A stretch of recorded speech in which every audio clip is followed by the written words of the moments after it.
Waxaa hubaal ah in badan oo inaga mid ah inay ciyaareen geemka Subway Surfer. Geemkan oo ah cunug yar oo darbi ku buufinayo rinji kadibna uu ceersanayo askari iyo kadibna ay kusoo baxayaan tareena kana leexleexanayo marna uu ka boodayo isagoo aruursanayo koonisyo haddii tareenka ku dhacana geemku uu dhammaanayo. Sidaas waa sida geemku u yahay, laakiin waxaa jirta qisa xanuun badan oo ka dambeysay geemka Subway Surfer.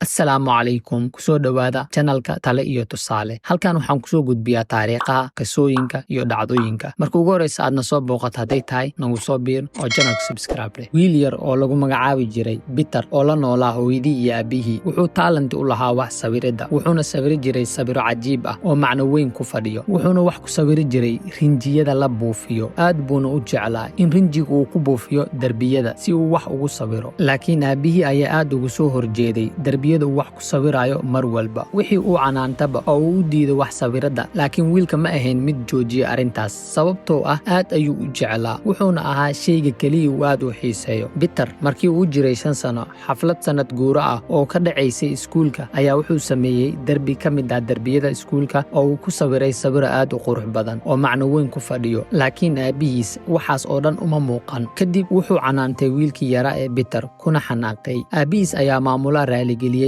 kuna yiri aniga nadiifinaya darbiga. Laakiin maamulihii ayaa yiri maya, sabirkan in la nadiifiyo uma baahno. Waa sabir aad u qurux badan, macno weynna ku fadhiyo. Maamulihii hadalkiisa sii watay ayaa yiri Peter waxa uu rabaa in la gacan qabto. Wuxuu kaloo maamulihii ku sii daray Peter isagoo baqaayo oo aan loo ogoleen in wax sawiro ayuu haddana sawiro cajiib ah. Maxaad moodaa haddii la garab qabto laguna taageero wax walba uu baahan yahay? Aabihii ayaa yaabay wuuna ku farxay arrintii maamulaha. Kadib wuxuu go'aan ku qaatay inuu gacan qabto wiilkiisa. Qol aad u weyn ayuu u sameeyay si wax ugu sawiro mar walba. Wuxuu geeyay Peter wuxuuna ku yiri aabbo waxaad doonto ku sawir, markaad dhamaysatidna ii sheeg saan kaaga nadiifiyo. Aad ayuu ugu farxay wiilkii yaraa ee Peter markii uu ka soo baxo iskuulka waxa uu busteejada tareenka ku sugi jiray aabihiis. Maalin ayaa waxaa dhacday inta uu sugayo aabihiis uu ku fakaro in darbi u dhawaa uu wax ku sawiro. Isagoo ku sawiray ayaa waxaa meel fog ka arkay askari. Kadibna wuu qayliyay askarigii si uu Peter u joojiyo rinjigu ku buufinayo darbiga. Peter waa uu baqay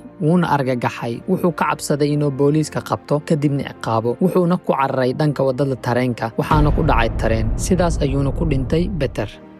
Aabihiis ayaa yimid goobtii uu ku sugayo wiilkiisa. Askarigii ayaa arrintii u sharxay say wax u dhaceen. Aad ayuuna u naxay aabihiisa maadaama wiilkiisa uu aad u jeclaa. Aabaha Peter ayaa u shaqayn jiray shirkad samaysa geemamka oo lagu magacaabi jiray Saibo. Wuxuuna ku fikiray si mar walba wiilkiisa loo xasuusan karo. Wuxuuna keenay fikrad geemka Subway Surfer. Adigaan i daawanayo weli ma ciyaartaa geemka Subway Surfer? Haddii aad halkaan nala soo gaartay si naxariis leh waxaan kaaga codsanayaa inaad muuqaalka like saarto oo nagu soo biirto. mahadsanid.